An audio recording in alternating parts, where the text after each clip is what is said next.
Hello সবাইকে, আমি মৌমিতা। আমার চ্যানেল মৌমিতা 9 অফিসিয়ালের আরও একটা নতুন গল্পে সকলকে স্বাগত জানাই। কোথা থেকে সবাই গল্পটা দেখছেন অবশ্যই জানিয়ে যাবেন। গুড মর্নিং, কেমন আছেন সবাই? আজ হলো 28শে অক্টোবর, মঙ্গলবার। সকালবেলা ওদের পড়িয়ে উঠে চলে এসেছি আমি আমাদের দিকের তলার এই ঘরটাতে। ঘরটা প্লাস্টার করা, সাদা রং করা, কিন্তু ঘরটা আমাদের ব্যবহার হয় না। এই সামনেটায় পেঁয়াজ রাখা হয়েছিল, পেঁয়াজ প্রায় শেষ। তো এখন ঘরটা ব্যবহার না হওয়ার কারণে পুরো ঝুলে ময়লায় ভরে গেছে। এই ঘরটাকে ভাবছি আমি সুন্দর করে আমার জন্য সাজিয়ে তুলতে এসেছি।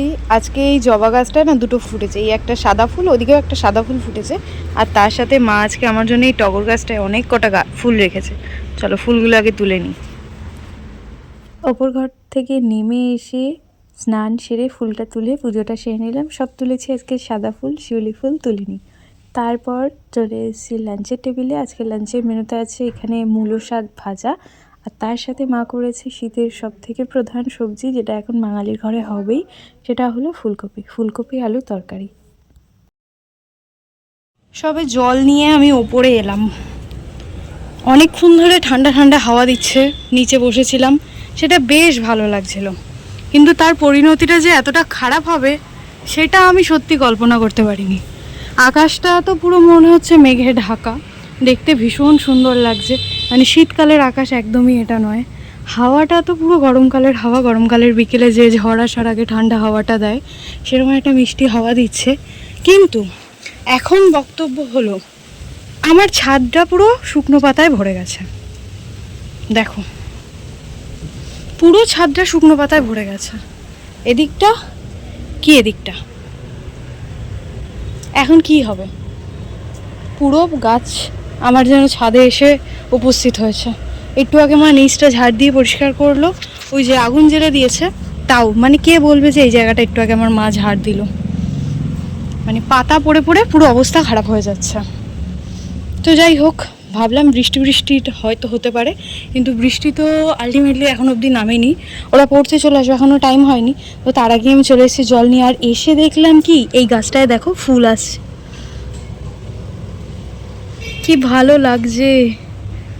অনেক দিন পর এই গাছটাতে ফুল এলো, এদিকেও এসছে, তার সাথে এদিকেও এসছে। এই দেখো কি ভালো লাগছে। তো চলো, এই গাছে তো ফুল দেখতে পাচ্ছি না, এই গাছে পাতা বেরিয়েছে অনেক। তো জলটা দিয়ে নিই চলো আগে।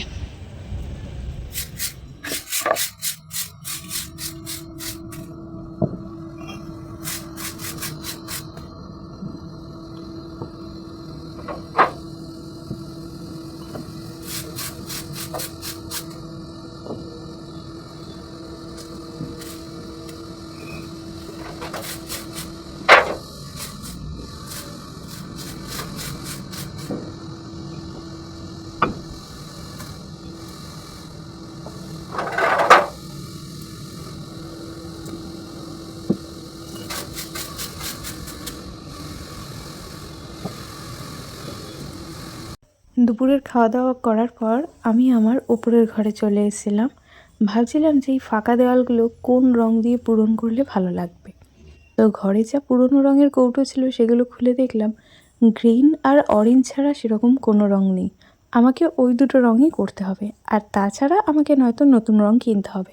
আর আমি যেহেতু ভেবেছি ঘরে থাকা জিনিস দিয়েই আমার এই ঘরটাকে আমি সুন্দর করে সাজিয়ে তুলবো, তাই ওই দুটো রং নিয়ে একটু নাড়াচাড়া করছিলাম। আর নাড়াচাড়া করতে করতে আমার পায়ের মধ্যে বেশ অনেকটাই রং পড়ে গেছিলো কৌটোটা খুলতে গিয়ে। যাই হোক, তারপর মনে পড়লো যে আমার গাছে তো জল দেওয়া হয়নি, তাই পাঠাও সেইভাবে ধোয়া হয়নি। আমি চলে এসেছিলাম ওপরের ঘরে আগে গাছে জল দিতে। গাছে জল দিতে এসে তো দেখি ছাদের অবস্থা খারাপ, তাই এখানে শুরু করে দিয়েছি ছাদটা ঝাড় দিতে।